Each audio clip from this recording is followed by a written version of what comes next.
नमस्कार, बहुत स्वागत आप सभी का। मैं हूं आपके साथ चेतन पाठक और आप देख रहे हैं एनएमएफ न्यूज। मेरे साथ मौजूद हैं वरिष्ठ पत्रकार पंकज प्रसून साहब और बात होने वाली है अमेरिका और तालिबान की, जो कि अब सीधे तौर पर भिड़ते हुए नजर आ रहे हैं। दरअसल खबर यह है कि अमेरिका के जो विदेश मंत्री हैं मार्को रूबियो, उन्होंने सीधे तौर पर तालिबानी सरकार को धमकी दे डाली है।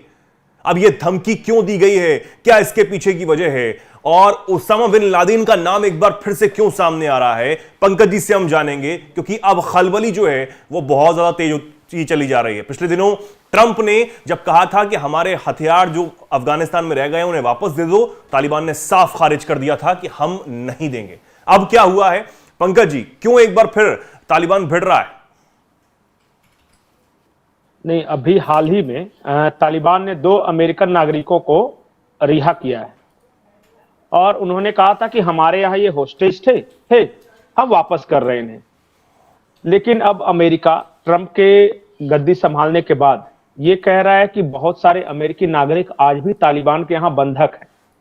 और क्या होता है, इन नागरिकों को कोई कोर्ट में पेश नहीं किया जाता, ये कहीं गुप्त स्थान पे रखे हुए होते हैं ताकि समय आने पर कल को अगर अमेरिका कुछ करे तो इन्हें लेकर ब्लैकमेल किया जा सके। ये कहना है जो अमेरिकन सेक्रेटरी ऑफ स्टेट थे मार्को रूबियो उनका। उन्होंने ये भी कहा प्रेस कॉन्फ्रेंस में कि अगर हमें ये पता चलता है कि और भी अमेरिकी नागरिक तालिबान के यहां बंधक है, जो कि अनकन्फर्म्ड रिपोर्ट्स बता रही है जी, तो याद रखिए कि हम तालिबान के बड़े नेताओं पर ज्यादा इनाम की घोषणा करेंगे।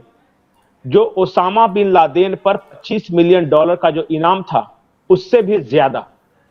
ये उन्होंने ये कहा है मार्को रूबियो ने जी। अब स्थिति क्या है वो समझिए। ये कह रहे हैं कि हम इनाम की घोषणा करेंगे। अब इनाम की इन्होंने जो घोषणा की है उसका देखिए। हमजा बिन लादेन है, वो अभी अल कायदा को लीड कर रहा है, उस पर $1 मिलियन का इनाम इन्होंने घोषित करके रखा है। क्या हुआ?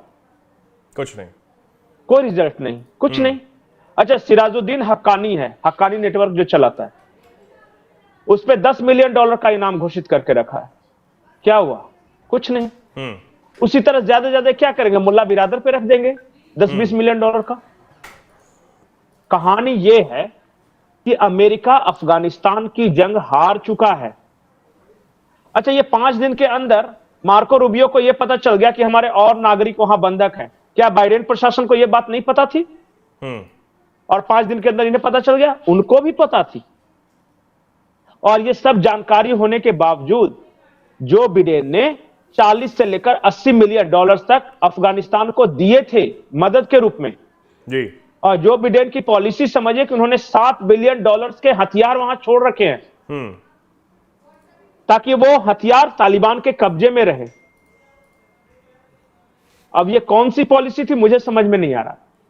इसी के साथ मार्को रूबियो ये भी कह रहे हैं कि जो हॉस्टेजेस हैं उन्हें कोर्ट में भी पेश नहीं किया जाता है, उन्हें एक ऐसी जगह रखा गया है जहां पर कोई जा नहीं सकता है, एकदम बंद जगह पर रखा गया है। तो ये बातें भी अगर सामने आती हैं और अगर इन रिपोर्ट्स में, इन खबरों में अगर थोड़ी सी भी सच्चाई होती है तो फिर तालिबान की मुश्किलें आने वाले समय में बढ़ सकती हैं। तालिबान की मुश्किलें क्या बढ़ेगी? अमेरिका जंग लड़ने लायक है क्या अभी? उन्होंने तो वो जीती हुई जंग को वो विड्रॉ करके यहां से भाग गए और उन्होंने तालिबान के हाथ में सत्ता ही नहीं सौंपी। $7 बिलियन के हथियार भी दे दिए और ऊपर से पैसा भी चढ़ा रहे हैं जी। अब तालिबान तो और मजबूत हुआ होगा उस दौरान। और कई देशों के साथ इन्होंने संबंध भी बनाया है क्योंकि अब सरकार में है ये। बिल्कुल। जैसे भारत के विदेश सचिव गए थे अभी मिलने, फिर रशिया से इनकी मुलाकात हुई है, चाइना ने बहुत अच्छे संबंध बनाए हैं। तालिबान आज से जो 2 साल पहले जो अमेरिका छोड़ कर गया उससे कई गुना ज्यादा मजबूत है जी। और मुझे नहीं लगता कि आज की तारीख में अमेरिका एक और जंग लड़ने की स्थिति में है अफगानिस्तान में। और जंग लड़ेंगे तो फिर से वो फंसेगा। हां, पाकिस्तानी खुश हो सकते हैं कि अमेरिका, वो तो चाहते हैं कि अमेरिका जंग लड़े ताकि कुछ डॉलर उनके ऊपर भी बरसे, लेकिन ये होने वाला नहीं है।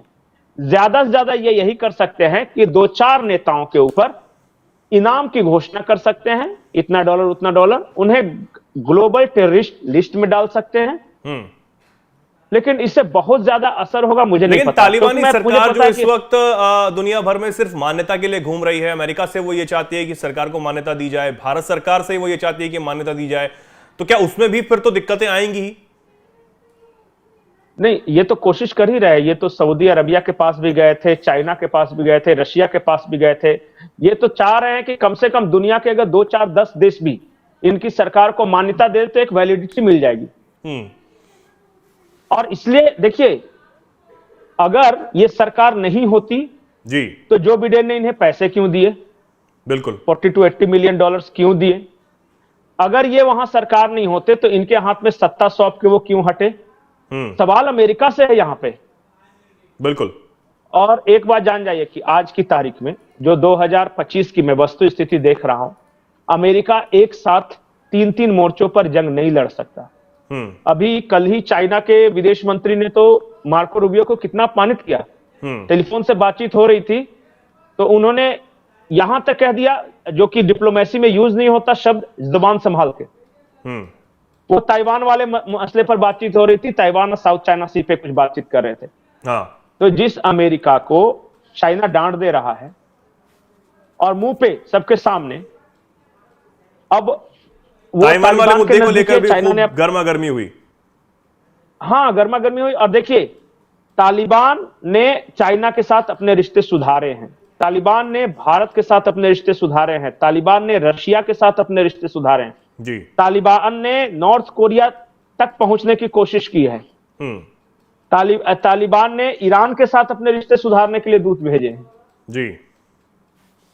तो जो भी अमेरिका का दोस्त है, दुश्मन है, इस इलाके का जो भी बड़ा देश है, उसके साथ, हर देश के साथ तालिबान रीच आउट करने का प्रयास कर रहा है। और इस बार दोबारा पाकिस्तान अपना एयरबेस देगा, उसी सहजता के साथ देगा, उसमें शक है, क्योंकि ईरान इस बार बिल्कुल नहीं चाहता कि पाकिस्तान मदद करे। अमेरिका के लिए परिस्थितियां ज्यादा मुश्किल है इस बार, मुझे लग रहा है। और करने दीजिए घोषणा, क्या फर्क पड़ता है। पंकज जी, एक आम जनता के तौर पर ये समझना बहुत जरूरी हो जाता है कि तालिबान जब 2021 में सत्ता में आया, क्योंकि हाल ही की घटना है, बहुत से लोगों को वो तस्वीरें, वो मंजर याद रहा होगा मीडिया के माध्यम से, हमने भी बहुत सारी तस्वीरें उस दौरान की दिखाई। तो लोग जो हैं वो ये देख रहे थे कि जो तालिबानी लड़ाके हैं वो किस तरीके से उत्पात मचा रहे हैं और तमाम वो चीजें तोड़ते फोड़ते, कुछ उठाते हुए, सब कुछ लेते हुए नजर आ रहे हैं। वहां पर जिस तरीके जो $7 अरब के जो हथियार अमेरिका की सेना वहां पर छोड़ के गई, उसको तालिबानी लड़ाकों ने ठीक कर लिया, वहां की सरकार ने ठीक कर लिया, परेड बाकायदा निकाली। अब वहां पर जो देश चलाया जा रहा है और उसकी जो अर्थव्यवस्था है वो कैसे चल पा रही है? क्या नुमाइंदे जो हैं वो उतनी समझ के साथ चला पा रहे हैं? देश जो खजाना है वो कैसे सही तरीके से हो रहा है? इसको लेकर बहुत सारे सवाल उठते हैं, क्योंकि उनकी समझ को लेकर जो वहां के जो सरकार है और जो वहां के नुमाइंदे, उनकी समझ को लेकर काफी सवाल है। तो कैसे चला पा रहे हैं सरकार? नहीं, इतिहास में अफगानिस्तान ही ऐसा देश है जिस पर आज तक कोई देश कब्जा नहीं कर सका। बिल्कुल। और अफगानिस्तान ही ऐसा देश है जहां जिस तरह हमारी और आपकी या दूसरे देशों की जो अर्थव्यवस्था अमेरिका, रशिया, इस पे डिपेंड है ना, पाकिस्तान की इस तरह की अर्थव्यवस्था है ही नहीं। हाँ। वो बहुत फ्रेजाइल है, बहुत लोकलाइज्ड वहां इकोनॉमी है और बहुत कोई इस तरह इंस्टीट्यूशंस नहीं है वहां पे। वो समझिए कि आज भी वो आदिम युग में और उसी तरीके से जी रहे हैं और वो खुश है इसमें। उनको नहीं चाहिए बहुत बड़े बड़े इंस्टीट्यूशन, जैसे वर्ल्ड बैंक दे दिया पैसा तो ठीक है, नहीं दिया फिर भी कोई बात नहीं। हाँ। उनको सिर्फ 3 चीजों पे वो करते हैं, हाथ में क्लासनिकोव होना चाहिए, पेट में खाना होना चाहिए और अपना बेड़ा होना चाहिए, बस इसी तरीके से वो करते हैं। और वहां ये जो तालिबान है ना, कोई एक गुट का नहीं है ये, उसमें बहुत तरह के गुट है। कांधारी तालिबान अलग है, हक्कानी तालिबान अलग है। तो इस तरह बहुत सारे ग्रुप्स ने मिलकर एक तालिबान नाम का संगठन फॉर्म किया है और ये सब मिलकर चला रहे हैं और वही लोग चलाएंगे। मैं तो याद है कि जो राजा थे वहां के, उस वक्त से मैं देख रहा हूं। उसके बाद रशिया आया, रशिया भागा, फिर ये तालिबान का कब्जा हुआ, फिर अमेरिका आया, फिर हमद करजई आए, फिर उसके बाद एक और आए। तालिबान ऐसे ही, मतलब अफगानिस्तान ऐसे ही चलता है। वहां बहुत ज्यादा अर्बनाइज्ड जो बोलते हैं ना अर्थव्यवस्था नहीं है। और अभी देखिए वहां अभी आज की तारीख में सबसे बड़े नेता हैं अब्दुल गनी बरादर, और उनका काफी रिस्पेक्ट है तालिबान के हर गुटों में। तो वो मैंने बोला एक कबीलाई संस्कृति है वहां, वो अर्बन अर्थव्यवस्था है ही नहीं, वहां दूसरे तरीके से चलता है वो देश। तो इसलिए बहुत ज्यादा वो टेंशन भी नहीं लेता कि कौन सा देश का बाजार डाउन हुआ या कौन सा अप हुआ, उसको ग्लोबल मार्केट से कोई फर्क नहीं पड़ता। आप तो उनके शेयर बाजार इंपॉर्टेंट होगा। अफगानिस्तान में चाहे ट्रंप रहे या बाइडेन रहे, उनको कोई फर्क नहीं है, उनको कोई फर्क नहीं पड़ता। उनको देखिए वो दुनिया के किसी देश से फर्क नहीं पड़ता, उनको सिर्फ दुनिया से एक ही चीज चाहिए, हथियार और पैसे। जो देगा वो उसके लिए है। जब तक अमेरिका हथियार दे रहा था तो रशिया के खिलाफ लड़ रहे थे, फिर पता चला कि अमेरिका आया, उन्होंने उससे लड़ाई लड़ी, जो उन्हीं का छोड़ा हुआ क्लासनिकोव वगैरह जो रशियन आर्मी का छोड़ा हुआ था। कुछ पाकिस्तान वगैरह से कुछ इन्होंने पैसे वगैरह प्राप्त किए थे उस वक्त इनडायरेक्टली, पाकिस्तान हालांकि कहता नहीं है, लेकिन कुछ हथियार और पैसे इसने भी दिए थे। और अब क्या है, तहरीके तालिबान पाकिस्तान के खिलाफ लड़ रहा है, तो वो भारत से पैसे ले रहे हैं, चाइना से भी पैसे के बात हुए। उनको सिर्फ दो ही चीज चाहिए, जो उनको हथियार और पैसे देगा वो उसके, और यही उनकी नीति है। बिल्कुल। और अब क्योंकि एक और सवाल ये मन में आता है कि अब तालिबान जो है वो इन चीजों को समझ नहीं रहा है, हालांकि भारत से वो रिश्ते सुधारना चाहता है। पिछले दिनों भारत की तरफ से भी जो डिप्लोमेट्स हैं वो वहां पर गए थे, लेकिन भारत भी मान्यता नहीं दे रहा है। क्या भारत आने वाले दिनों में मान्यता दे सकता है तालिबान को? क्या लग रहा है आपको? नहीं, अभी तो नहीं देगा, न भारत या कोई भी जिम्मेदार राष्ट्र अभी नहीं देगा, थोड़ा वेट करेगा, देखेगा कि ये क्या कर रहे हैं, कैसे कर रहे हैं, क्योंकि कुछ कुछ इश्यूज हैं। जैसे उन्होंने लड़कियों की पढ़ाई पे बिल्कुल रोक लगा दी है। इसे लेकर पूरे विश्व में एक चर्चा है। उसके बाद आप देखिएगा कि आज भी वो सरकार का खाका तैयार नहीं कर पा रहे हैं कि वो न चुनाव करवाते हैं, जो अच्छा जो लोकतंत्र वहां नहीं है, ह्यूमन राइट्स की बहुत बुरी स्थिति है, वुमेन राइट्स की बहुत बुरी स्थिति है, और आज भी वो कबीले की तरह रह रहे हैं। और देखिए इस्तेमाल उनका बहुत सारे लोग करते हैं लेकिन मान्यता बहुत कम लोग देते हैं। मुझे नहीं लगता है कि अभी इस परिस्थिति में चाहे चाइना हो या इंडिया हो या फिर कोई भी जो बड़ा जिम्मेदार राष्ट्र होगा उनको अभी मान्यता देगा। मुझे लगता है स्टेटस को मेंटेन करके रखेगा। और पता है, मैं एक बात बताऊं आपको, तालिबान की सबसे ज्यादा मदद किस देश ने की है जी? आपको पता है किस देश ने? सबसे ज्यादा तालिबान को पैसे देने वाला अमेरिका है, और सबसे ज्यादा हथियार देने वाला अमेरिका है।